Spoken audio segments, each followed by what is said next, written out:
একের পর এক উন্নয়ন করে, যার জন্য বাংলাদেশের মানুষ সবসময় বিএনপিকে গ্রহণ করে।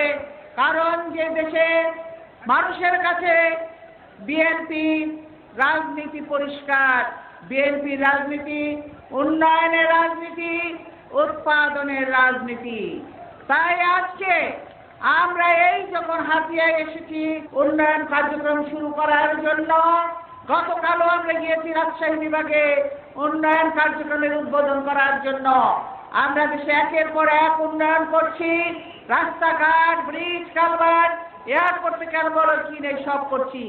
আর তখন আরেকটি বিরোধী দল আজকে এই ঢাকায় বসে সচিবালয় ঘেরাওর নামে ভাঙচুর করছে, জ্বালাও পোড়াও করছে, জনগণের সম্পত্তি ভাঙছে, সরকারের সম্পত্তি ভাঙছে, পুলিশের উপরে ইট পাটকেল সহ বোমা মারছে। এই হলো বিরোধী দল।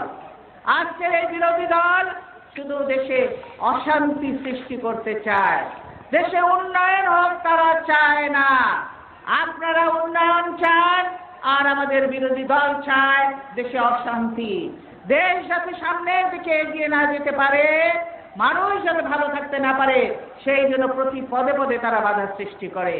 এরা এমন একটি দল, এরা দেশের মানুষকে ভালোবাসে না, এরা দেশের মাটিকে ভালোবাসে না, এরা দেশের মানুষের উন্নতি হোক চায় না।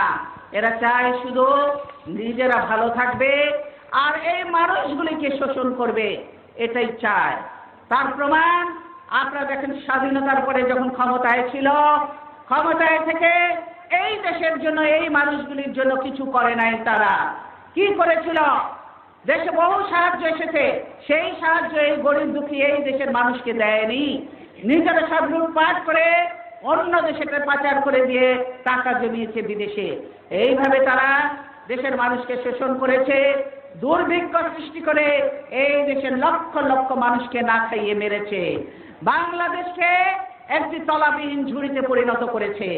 সেই জন্য বাংলাদেশের মানুষ বুঝতে পেরেছে এই দলকে দিয়ে এই দেশের ভালো হবে না, যার জন্য কিন্তু মানুষ ওই দলকে যে প্রত্যাখ্যান করলো, আর কিন্তু তারা ক্ষমতায় আসতে পারে নাই। তারা 20 বছর 22 বছর ক্ষমতার বাইরে ছিল, ক্ষমতার বাইরে থেকে ঘুরেছে, যার জন্য 96 সালে নির্বাচনের সময় তারা মানুষের কাছে হাত জোর করে মাপ চেয়েছে তাদের অতীত কর্মকাণ্ডের জন্য। কিন্তু তারা ক্ষমতায় আসার পর, মানুষ তাদের মাফ করে দেওয়ার পর, তারা তাদের অভ্যাসের পরিবর্তন করে নাই। আবারও তারা সেই লুটপাট সন্ত্রাস শুরু করলো, তারা গডফাদার সৃষ্টি করলো জেলায় জেলায়। দেশে এখন শান্তি বিরাজ করছে, দেশে এখন উন্নয়ন হচ্ছে, যার জন্য এখন বিদেশিরা বাংলাদেশকে দেখছে উপযুক্ত জায়গা বিনিয়োগ করা। একের পর এক বিদেশি বিনিয়োগ আসছে বাংলাদেশে। নোয়াখালীর এই বিশাল জনসমাবেশে আরো ভাষণ প্রদান করেন স্থানীয় নেতৃবৃন্দ ও বিএনপির কেন্দ্রীয় কমিটির নেতৃবৃন্দ।